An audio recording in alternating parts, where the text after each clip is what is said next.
할렐루야. 말씀으로 다시 한 걸음 더 나아가기를 결단하며 전심으로 예배하는 우리 성도님들의 삶에 주님의 은혜 가득하시기를 축복합니다. 요즘 자꾸 머릿속에 떠오르는 그런 한 TV 광고가 있습니다. 여러분 기억하실 거예요. Manners makes comfort. 네, 들어보셨죠? 이 시몬스 침대 광고인데, 시몬스 PPL 하기 위해서 나온 건 아니지만, 자, 이 다리를 쩍 벌리고 있는 남자가 이렇게 착 달려붙고 새치기 하는 사람이 이제 문제가 이제 촥 오면서 덜렁 자빠지는, 이게 볼 때마다 너무 웃겨요. 이 자꾸 기억나는 거는 그 멘트가 흔들리지 않는 편안함. 이게 너무 머리가 꽂혀서 자꾸만 따라하게 돼요. 이 광고 나오면 흔들리지 않는 그 나올 때 저도 모르게 따라해요. 흔들리지 않는 편안함이라고. 분명히 흔들리지 않는 편안함 할 수 있는데 나도 모르게 흔들리지 않는 이렇게 하더라고요. 자, 이 침대 광고가 아주 오래전부터 흔들리지 않는 편안함이라는 이 모토를 강조해 왔어요. 이 브랜드의 본질을 강조해 왔는데 이것을 일상생활 속 매너라는 소재를 통해서 전달하고 있는 거예요. 광고 보신 분들 아시겠지만 이런 상황들 분명히 있잖아요. 원주는 지하철이 없지만 버스를 탔을 때도 그런 좀 비양심적인 사람들이 있고, 자리 하나 나면 갑자기 어디서 가방 하나 확 날아가서 자리 탁, 그리고 앉으려고 하는데 가방이 오고 좀 이따 그냥 아줌마가 쓰면 가방 들면서 앉고, 이런 일들이나 아니면 긴 줄에 새치기 하는 일들이 벌어진다거나. 제가 이 사태가 막 벌어지고 마스크를 서기 위한 줄들, 처음 대구에서 이마트 앞에서 긴 줄을 선 거 보면서 시민의식이 좀 있구나 라는 생각을 했는데, 최근에 뉴스를 보니까요, 약국들이 공적 마스크 취급을 포기하잖아요. 왜요? 마스크 사놨다가 떨어지면 막 난동을 부리는 거예요. 왜 나 안 주냐, 너 밤길 조심해라. 그래서 약국 직원이 막 일을 그만두고 약사가 너무 무서워서 공적 마스크 취급 포기하겠습니다 써붙이는 일이에요. 자, 매너라는 것은요, 잘 지켜지면 편안할 수 있다는 거죠. 여러분, 그만큼 규칙과 질서라는 것은 두 사람 이상이 모여있는 단체나 사회를 유지하기 위해 있어서 가장 중요한 원리가 되는 것입니다. 규칙이 있어야 각자가 자기 원하는 방식대로 하고 싶은 대로 하지 않고요, 질서가 있어야 서로에게 불편함을 주지 않을 수가 있다는 거예요. 그래서 모든 공동체에는 반드시 규칙과 질서가 필요합니다. 오늘 본문에 보니까 모세는 약속의 땅 가나안을 지척에 둔 아라바 광야에서 이스라엘 백성들을 모아놓고 그 앞에 섰습니다. 그리고 모세는 먼저 하나님께서 이스라엘에게 주신 언약에 대해서 설명을 하고요, 그리고 이제 가나안 땅을 정복하기에 앞서서 규칙과 질서를 위해 반드시 선행되어야 할 일들을 선포하고 있어요. 여러분, 모세라는 사람 우리가 너무나 잘 알잖아요. 그동안 하나님과 이스라엘 백성들 사이에서 최선을 다했습니다. 하나님 말씀을 받아서 이스라엘 백성들에게 선포하였고요, 하나님의 뜻을 전달함은 물론이고 이스라엘 백성들의 삶 속에 나타나는 모든 문제와 불평들까지도 해결해야만 했어요. 그게 모세의 역할이었어요. 하나님과 이스라엘 사이에서 중재자 역할, 중보자 역할을 했다라는 거예요. 자, 그런데 이제는 그가 홀로 감당하기 힘들 만큼 이스라엘은 부흥했고 더 부흥해 나가고 있다라는 거예요. 9절부터 10절을 한번 읽어볼까요? 같이 시작.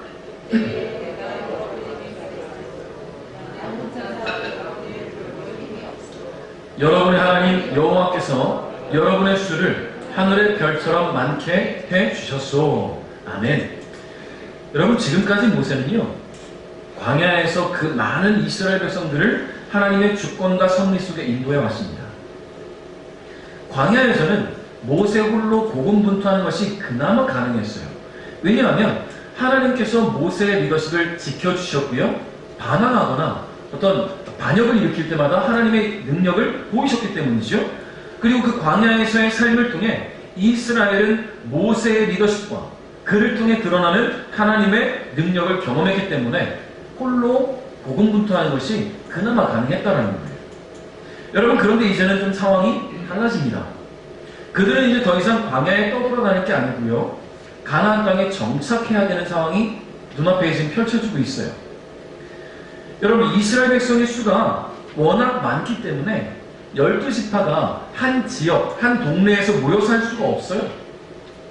가나안 땅에 들어가게 되면 각 지파마다 자신들이 거주해야 될 땅을 이제 기업으로 차지해야 돼요. 그리고 그 땅에서 정착해서 이제 농사도 짓고 생을 유지해야 된다는 것이죠. 여러분, 그렇게 흩어지게 되면 모세 혼자 돌아다니면서 돌보는 건 쉽겠습니까? 쉽지가 않지요. 불가능한 일입니다. 11절 12절에 이렇게 이야기해요. 나는 여러분 조상의 하나님 여호와께서 백성의 수를 1000배나 많게 해주시고 그분께서 이미 약속하신 대로 여러분에게 복을 주시기를 원하오. 하지만 여러분의 문제와 다툼을 나 혼자서는 다 해결할 수가 없소. 아멘. 여러분, 하나님께서 믿음의 조상 아브라함에게 약속하신 대로 이스라엘 백성의 수를 하늘의 별과 같게 하실 것이라고 약속하셨잖아요. 그래서 이루어지고 있는 거예요, 이제. 여러분, 출애굽 1세대가 광야에서 모두 죽었습니다. 그러고 나서 광야에서 태어난 출애굽 2세대, 즉 광야 세대가 지금 아라바 광야에 모여 있어요. 그런데 이렇게 모여있는 이스라엘 백성들의 수, 당시 이스라엘 백성들이 인원을 계수할 때는 만 20세, 아닌가요? 아무튼 20세 이상 성인 남자의 수를 계수를 하는데 그 수가 60만 1730명이었어요. 남자, 성인 남성만.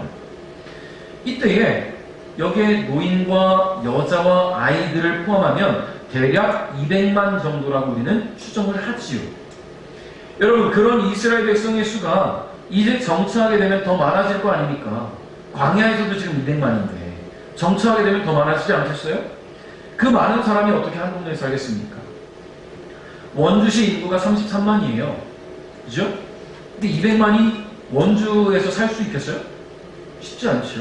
흩어져야 돼요. 그러니 이스라엘은요, 가나안 땅에 들어가면 각 지파별로 가나안의 여러 지역에 흩어져 정착해야 합니다. 그렇게 되면 그 모든 지파들이 거주하는 곳을 모세 혼자 돌아볼 수 있는 없을 뿐더러 각 공동체 안에서 발생하는 그 문제들을 모세가 다 해결할 수가 없지요. 규칙은커녕 질서도 찾아올 수 없는 혼돈이 찾아오게 될 것입니다. 여러분, 모세는 더 이상 혼자 이스라엘 백성들 사이에서 벌어지는 문제와 다툼을 해결할 수가 없었어요. 그래서 모세는 그동안 혼자 짊어지고 온 이 짐을 나누고자 합니다. 지도자 한 사람이 너무 많은 일을 하거나 혼자 짐을 지면 영적으로 피곤함을 더 크게 느낄 수 있어요. 그러다 보니까 그러면 사역도 제대로 될 수 없고 문제를 해결할 수 있는 능력도 사라지게 되죠. 그렇기 때문에 공동체에서는 이것을 함께 나눌 수 있는 헬퍼가 필요한 것입니다. 여러분, 교회도 마찬가지죠.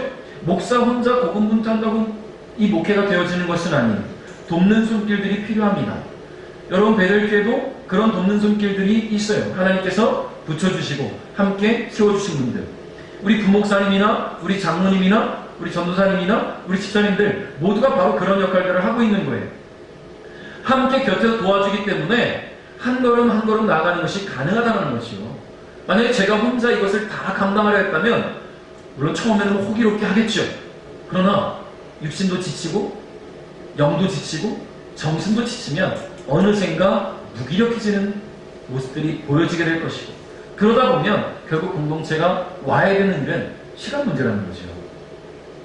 여러분, 그렇게 서로 짐을 나눌 때에 우리 베델교회 공동체는 흔들리지 않을 것입니다. 그리고 더 큰 부흥과 성장이 있어도 감당할 수가 있다는 이야기. 13절 한번 읽어보겠습니다. 시작. 우리 각 지파에서 역사하시되 복되 지혜와 경험이 있는 현명한 사람들을 뽑으시고 내가 그 사람들을 여러분의 지도자로 세우겠소. 아멘. 여러분, 기업에서 임원진을 구성할 때 어떻게 구성할까? 이렇게 생각해보면, 제가 기업에 근무해 본 적이 없고 임원을 뽑는 걸 본 적은 없지만 우리는 드라마나 영화를 통해서 자주 이제 경험을 했잖아요. 대리 경험을 했잖아요. 그 보면 기업 대표가 혼자 독단적으로 너 해 이렇게 하지 않아요. 그렇죠. 대표는 추천을 하고 이 사회를 거쳐서 거기서 투표를 통해 통과되어야만 임원진이 세워지더라는 겁니다. 여러분, 그러면 어떤 사람이 기업에서 임원이 될 수 있는 자격이 있을까요? 아무나 세우진 않겠죠? 뭐 예를 들면 정말 아무 능력이 없어요. 능력이라고는 진짜 눈 씻고 찾아봐도 없어요. 그런데 대표의 아들이다. 그 사람을 전무로 세웠다. 상무로 세웠다. 여러분 그 회사가 가겠습니까? 경영이 될 수가 없겠죠. 또 다른 경우로 정말로 뛰어난 실력을 가지고 있어요. 실력으로 승승장구할 수 있습니다. 근데 인성이 정말 죄송합니다. 쓰레기야. 인성 쓰레기라는 말 많이들 표현하잖아요. 인성이 쓰레기야. 그 사람이 리더십에 있다면 그 밑에 있는 사람들이 버텨날 수 있겠습니까? 여러분 공동체는 함께 세워져 가야 되는데 인성이 그에 못 미치는 사람이 리더십이 되면 밑에 있는 사람들이 감당할 수가 없어요. 떨어져 나가는 일이 생겨나겠죠. 공동체가 함께 세워져 가야 되는데 그런 일들이 벌어질 수 없다는 이야기입니다. 바로 혼란이 야기된다는 것이죠. 모세는 이스라엘 백성들 가운데서 함께 이 큰 공동체를 운영해 나갈 임원진을 구성하고자 합니다. 근데 모세는 자신의 지도자로서의 권위로 조직을 구성하려 하지 않았어요. 너 1지파 너 2지파 너 이렇게 세우지 않았어요. 모세는 자신의 책임을 분담할 지도자들을 각 지파에서 백성들이 스스로 선출을 하고 그렇게 선출된 자들을 자신이 임명하는 민주적인 방법을 제안합니다. 그리고 14절에 보니까요. 백성들은 좋은 생각입니다 라고 동의를 하지요. 여러분 모세는 분명한 자격 요건을 달았습니다. 지혜와 경험이 있는 현명한 사람이라고 말이지요. 개정 성경에서는 이렇게 표현해요. 지혜와 지식이 있는 인정받는 자들이라고 말입니다. 다시 말해서 선출되어야 하는 지도자는 경험과 지식을 통해서 세상의 이치와 원리를 깨닫는 그런 지혜를 소유해야 하고 그 지혜가 사람들 사이에서 인정된 사람이어야 된다는 거예요. 인정된 사람. 똑똑하고 현명한 사람이 있어요? 지혜로운 사람이 있어요? 이 사람이 사람들 앞에 와서 나 똑똑하고 나 지혜로워. 나 정말 대단한 사람이야. 이렇게 스스로를 어필하는 게 아니라 사람들이 저 사람 참 지혜로운 사람이구나. 저 사람의 삶의 방식이라면 우리의 지도자로 세워도 유능하겠어 라고 보여지는 인정되는 자들, 그런 자들로 선출하라는 거예요. 여러분 많은 사람을 지도하고 다스리는 지도자는요 아무나 세워서는 안 된다는 이야기입니다. 자격이 구비된 사람이어야 한다는 것이죠. 인격적으로, 영적으로, 실력으로 자격을 갖추어야 한다는 것입니다. 모세는 이스라엘 백성들에게 그런 지도자를 선출할 것을 제안했고요. 백성들은 그 조건에 맞는 이들을 지도자로 선출했습니다. 여러분 교회에서도 주의를 감당하기 위해 이런 이들이 세워져야 될 줄 믿습니다. 여러분 장로와 집사, 권사를 세움에 있어서 목회자의 추천이 있지요. 그리고 성도들이 투표를 해요. 그래서 세워지는 거예요. 교회의 직분자는 말이죠. 여러분 우리 교회에 세워진 직분자들, 우리 장로님이나 안수집사님, 권사님들 보면 그런 과정을 통해서 세워졌어요. 그리고 하나님 앞에서 그리고 성도들 앞에서 그 인격과 실력과 영성을 인정받았기 때문에 세워진 거예요. 할렐루야. 인정하십니까? 인정하시죠? 여러분 그렇기 때문에 이런 직분자들이 주의 일을 감당하는 것을 우리는 격려하는 거예요. 위로하고 힘내라고 격려해야 될 줄 믿습니다. 그리고 이렇게 직분받은 분들은요 거룩한 부담감을 안아야 돼요. 내가 그렇지 하나님 나를 세우셨지, 성도들이 나를 인정했지, 그러니 내가 이 직분에 맞게 그 일들을 감당해야지 하는 거룩한 부담감. 이런 거룩한 부담감이 있을 때 우리는 서로 시기하지 않고 서로 질투하지 않고 서로를 높이 평가하고 세우면서 함께 갈 수가 있는 것입니다. 그렇게 주의 일을 감당하는 저와 여러분이 될 때 우리는 흔들리지 않는 공동체를 만들어갈 수 있다라는 이야기. 여러분 대한민국을 보니까요, 행정구역을 보니까 대한민국은 1개의 특별시가 있고요, 6개의 광역시, 그리고 8개의 도, 그리고 1개의 특별자치도, 그리고 1개의 특별자치시로 구성되어 있습니다. 여러분 대한민국의 지도자가 누굽니까? 대통령이죠? 근데 이 대통령이 모든 관할구역들, 행정구역들을 다 돌아보면서 스스로 다 지도하지 않아요. 통치하지 않습니다. 각 행정구역마다 리더십이 세워져 있어요. 그리고 각 리더십들은 자신이 속한 행정구역에서 책임자로 자신에게 주어진 일들을 감당합니다. 원주에 시장이 있고 원주 시장이 행정적으로 감당할 수 있는 일들은 다 결정하고 감당하지만 스스로 결정할 수 없는 사람들은 위로 보내요. 그럼 도지사가 결정을 하지. 도지사가 할 수 있는 것들은 다 하고 안 되는 것들은 정부를 보내는 거예요. 상위 부서로 보내서 자신이 감당할 수 있는 것까지만 감당하는 거예요. 그 한계라는 게 있습니다. 여러분, 모세도 이와 같은 체계적인 질서를 이제 확립하고자 합니다. 15절 한번 읽어보겠습니다. 시작! 그래서 나는 여러분의 집안에서 지혜롭고 경험 있는 사람들을 뽑아 여러분의 지도자로 세웠소. 1000부장과 100부장, 50부장과 10부장을 가려 여러분 각 지파의 지휘관으로 세웠소. 아멘. 여러분, 모세는요, 각 지파마다 리더십인 지도자를 세웁니다. 개정성경에서 수령이라고 하고 한글판에서는 두령이라고도 합니다.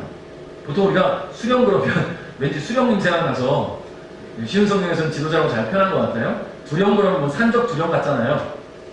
왜 옛날에 그런 표현을 썼는지 모르겠지만, 자, 지도자를 세웁니다. 그리고 그 밑에 행정 조직을 두는 거예요. 백성과 가장 가까운 행정사법 담당자로 누굴 세우냐면 10명을 관할할 수 있는 10부장을 세웁니다. 이 10명 안에서 이루어지는 일은 이 10부장이 관할하는 거예요. 그리고 10부장들을 모아서 50부장을 세우고요. 그런 50부장들이 세워져서 100부장이 세워지고, 그런 100부장들이 모여져서 1000부장이 세워지는 거예요.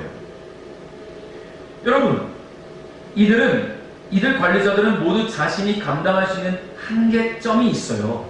아까 제가 말씀드린 것처럼 원주 시장이 감당할 수 있는 일, 그 위에 도지사가 감당할 수 있는 일, 그 위에 정부가 감당할 수 있는 일이 있던 것처럼 이 10부장과 50부장과 100부장과 1000부장은 자신에게 주어진 일을 감당할 수 있는 그런 한계들이 있습니다. 그리고 1000부장 위에 누가 있습니까? 각 지파의 지도자들이 있고요. 그 지도자가 결정할 사항들은 그 안에서 다 이루지만 자신이 해결할 수 없는 일은 모세에게 올리는 거예요. 여러분, 이렇게 세워진 각 지파의 행정조직은 평상시에는요, 재판관으로 세워지는데 백성 간의 분쟁이나 다툼을 해결하고 공동체의 중요한 결정을 내리는 역할들을 감당합니다. 그러다가 전쟁이 벌어지면 어떻게 됩니까? 이 조직은요, 군사조직 체계로 바뀌어지는 거예요. 10부장, 50부장, 100부장, 1000부장이 바로 그런 군 병력이 되는 거예요. 그들은 자신에게 주어진 역할을 최선을 다해 감당하며 흔들리지 않는 공동체를 만들어가는데 쓰임받게 되는 것입니다. 여러분, 그런데 모세는 이렇게 세워진 지도자와 행정 조직들에게 무엇을 강조하냐면 가장 중요한 역할로서의 강조점을 재판관에 뒀어요. 재판관. 이것이 이와 같은 체계적인 질서를 만들어낸 이유이기도 합니다. 16절을 한번 읽어봅니다. 시작!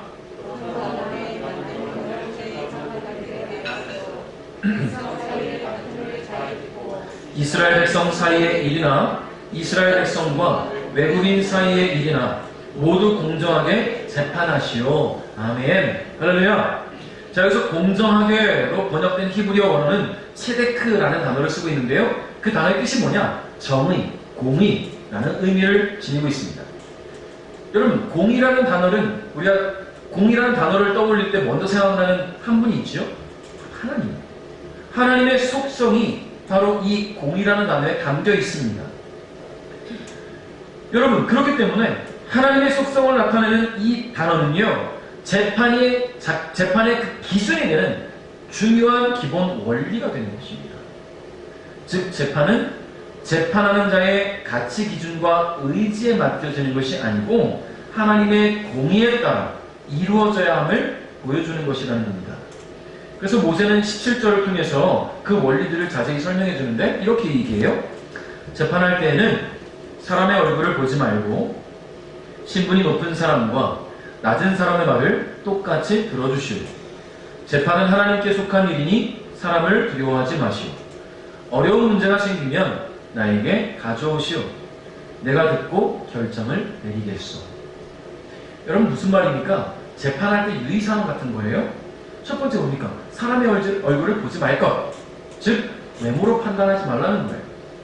아, 정말 겉에서 보기에 막 빛이 나고 잘생기고 딱 모델빛을 가진 사람이 딱 오면 그 사람, 아, 이 사람이 잘생겼으니까, 예쁘니까 거짓말할 사람이 아니겠지. 얼굴이 막 도둑같이 생긴 사람이 가서 앉아있으면 그 사람 말은 다 거짓말 같고 그렇습니까? 그렇게 판단하지 말라는 이야기예요. 두 번째는 신분이 높은 사람과 낮은 사람의 말을 똑같이 들어주라는 거죠. 그런 일들이 많잖아요. 뭐 검사가, 이건 우리가 뭐 직접 경험하진 않지만 아까 말씀드린 것처럼 대리 경험들을 한 것을 보면 높은 사람이, 높은 직책에 있는 사람은 자꾸 풀려나요. 그래서 옛날에 이강원 사건이죠. 아주 오래전에 제가 아주 꼬맹이 때 기억하는데 유전무죄 무전유죄를 외쳤잖아요. 빵 하나 훔쳤다가 간첩이라고 들어가고 탈출해갖고 버스 탈취하고 가다가 중간에 버스 탈취한 거는 실비로인가요? 아무튼 간에 어느 집에 들어가갖고 사람들이 인질로 잡고 인질극 벌이고 저 PD 수첩인가 어디서 본 것 같아요. 그 장면을. 결국은 죽음을 맞이하는데 그가 말했던 유전무죄 무전유죄 너무 안타까운 일이잖아요. 빵 하나 훔쳤는데 징역살이를 하고 근데 더 큰 일을 해먹었어도 높은 위치에 있다 보니까 말 한마디로 풀려나고 그게 대한민국의 현실이었었습니다. 지금도 그런지는 잘 모르겠지만 그런 일이 비일비재하게 일어나고 있다고 봐요. 자, 그렇다면 이스라엘 백성들은 하나님의 공의에 따라 재판이 이루어져야 되는데 높은 위치에 있는 사람이라고 그 사람의 말에 귀를 기울인다면 수많은 억울한 사람들이 발생할 것입니다. 그렇기 때문에 신분의 높은 쪽에 치우치지 말라는 이야기 똑같이 보라는 것입니다. 그리고 세 번째는 뭡니까? 하나님께 속한 일이니까 사람을 두려워하지 말아라. 여러분, 판결을 내리면 어쨌든 누군가는 억울한 일이 벌어질 수도 있어요. 근데 공의에 따라 가야 되는 거예요. 하나님께 맡기고 하나님의 공의를 따라 이 판단을 내렸을 때에 이 판결을 받은 사람이 한쪽에서 억울하다, 원망할 수도 있고 불평할 수도 있고 막 마음의 분노를 표현할 수도 있어요. 자, 그런 일들이 두려워서 바른 판단을 하지 못하는 우를 범하지 말라는 이야기. 예를 들면 계속 예를 들어서요. 두 사람이 있어요. 한쪽은 누가 봐도 연약해 보이는데 한쪽은 누가 봐도 마금석이다. 근데 누가 봐도 마금석이 잘못했어. 근데 이 사람이 나한테 복수할 때 두려워서 이쪽에 약한 사람에게 당신이 잘못했군요 라고 한다면 사람이 두려워서 판단하는 건 아닙니까? 하나님은 그러지 말라라는 거예요. 하나님의 공의는 하나님의 그 가치 기준 안에서 제대로 된 재판을 이룰 때에 하나님의 공의가 이루어지는 것입니다. 그렇기 때문에 하나님께서 원하시는 공정한 재판을 하라는 것이지요. 그리고 마지막으로 하나 더 이야기하는데 스스로 해결할 수 없는 문제, 즉 한계점에 도달한 것들은 모세 자신에게 가져오라는 거예요. 이것은 주어진 직분 안에서 감당할 수 있는 것들을 감당하라는 것입니다. 할 수 없는 것 억지로 하려고 하면 안 돼요. 내가 할 수 있는 것만 해야죠. 이것은 비단 재판에 있어서만 하는 이야기가 아니에요. 교회 안에 섬기는 일들도 다 마찬가지입니다. 내가 할 수 있는 것을 해야죠. 내가 할 수 있는 것. 몸이 불편한데 나는 청소로 봉사해야지 힘들잖아요. 그럼 내가 할 수 있는 일을 해야지. 정말 요리는 정말 못하는데 나는 오늘 교회에서 식사 봉사를 해야 되겠다. 모두의 입맛을 버리는 일들이 벌어질 수 있어요. 차라리 옆에서 설거지를 돕든 아니면 음식을 나르는 걸 돕든 할 수 있잖아요. 못하는데 굳이 내가 요리를 해야 돼, 먹여야 되겠다. 그러지 않는 편이 좋다는 거예요. 할 수 있는 것을 하자. 저는 이제 요리 잘해요. 제가 봉사를 할 수 있어요. 다량을 하는 건 쉽지 않지만 저 아주 요즘 요리 엄청 늘었어요. 대단하죠? 제가 하나 알려드릴 테니까 한번 찾아가 들어가 보세요. 다 알려줘야겠다. 크림 리조또도 해먹고요. 막 별거 다 해먹어요. 오므라이스도 해먹고요. 막 그래요. 자, 그렇다고 제가 뭐 식사 봉사 하겠다는 건 아니고요. 자, 어쨌든 자기에게 주어진 것을 하는 거예요. 감당할 수 있는 것을. 너무 찬양이 좋은데 음치야. 나는 근데 성가대를 하고 싶어. 마음으로만 하시면 돼요. 큰일 납니다.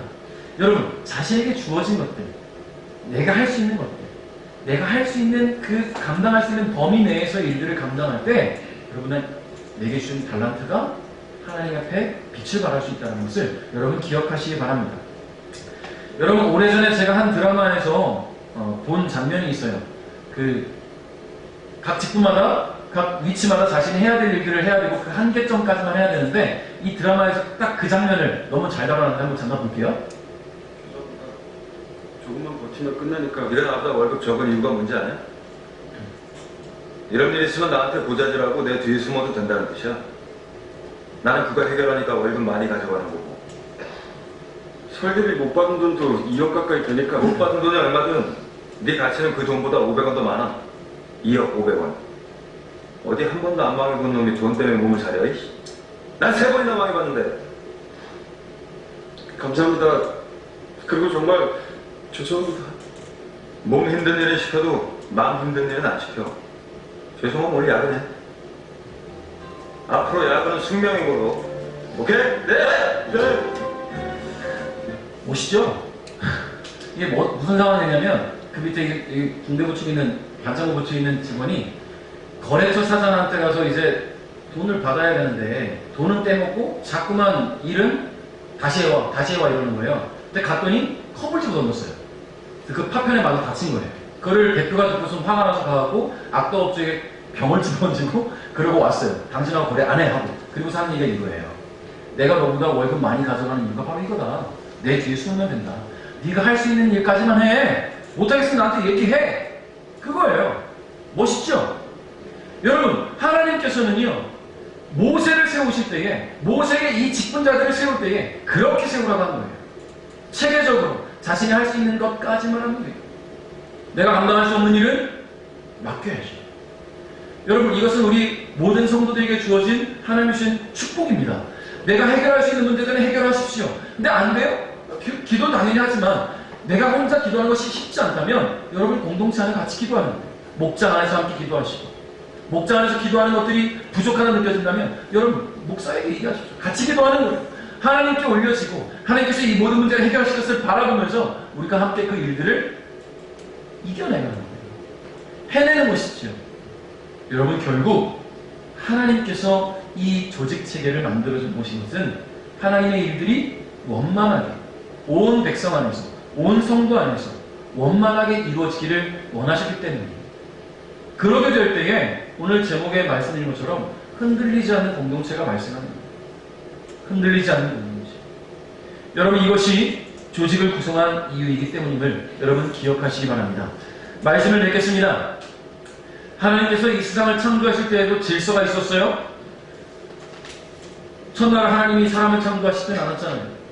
빛이 있으라 만드셨고, 태양과 달과 별들 만드시고, 바다와 하늘도 만드시고, 그 모든 질서에 따라 만드시고 맨 마지막에 사람을 창조하셨습니다. 왜 그 질서를 만드셨을까요? 그 질서가 하나님이 원하시는 것이기 때문이에요. 그리고 그 모든 질서에 따라 세상은 돌아가고 있습니다. 지금도. 우리가 느끼지는 못하지만 지금 지구는 질서에 따라 돌고 있고요. 이 지구는 태양계를 돌고 있어요. 그게 질서예요. 그리고 이 모든 질서를 주관하시는 분이 하나님이라는 것을 우리는 잊지 말아야 할 줄 믿습니다. 질서의 하나님은 모든 공동체가 그 질서 안에 있기를 원하십니다. 흔들리지 않는 공동체는 바로 그 안에서 이루어질 수 있어요. 모세가 하나님의 주권 안에서 하나님 말씀에 순종하며 주어진 사명을 감당했듯이 이제 구성된 조직은 그 질서에 따라 주어진 일들을 감당하면 됩니다. 그렇게 공동체들이 흔들리지 않을 때에 그 공동체를 흔들고 와해시키려는 사탄의 세력은 결국 힘을 잃게 될 것입니다. 여러분, 이번 코로나19를 통해서 신천지 세력이 드러났어요. 이렇게 코로나를 급격하게 너무나 크게 확산시킨 게 신천지라는 것이 안타깝긴 하지만 드러나게 되었어요. 악한 세력. 가족 모르게 신천지에 있었던 사람들은 자꾸만 드러나게 되고 알려지게 되고 가족들까지도 속여왔던 이들이 지금 밝혀지고 있잖아요. 결국 악한 것들은 드러나게 되고 깨어지게 되고 공동체를 와해시키려는 세력들은 결국 무너지게 될 줄 믿습니다. 사랑하는 성도 여러분, 여러분이 속한 공동체를 사랑하시기 바랍니다. 여러분의 가정 공동체, 여러분의 목장 공동체, 크게는 우리 교회 공동체, 더 크게는 이 지역 공동체와 대한민국이라는 국가 공동체를 여러분 사랑할 수 있기를 주님의 이름으로 축복합니다. 사랑하는 사람만이 질서를 지키며 공동체를 지켜나갈 수 있어요. 사랑하지 않으면 제멋대로 하잖아요. 사랑하시기 바랍니다. 흔들리지 않는 공동체, 우리 베델교회가 그런 공동체가 되어서 하나님의 기쁨이 되는 은혜가 있기를 주님의 이름으로 축복합니다.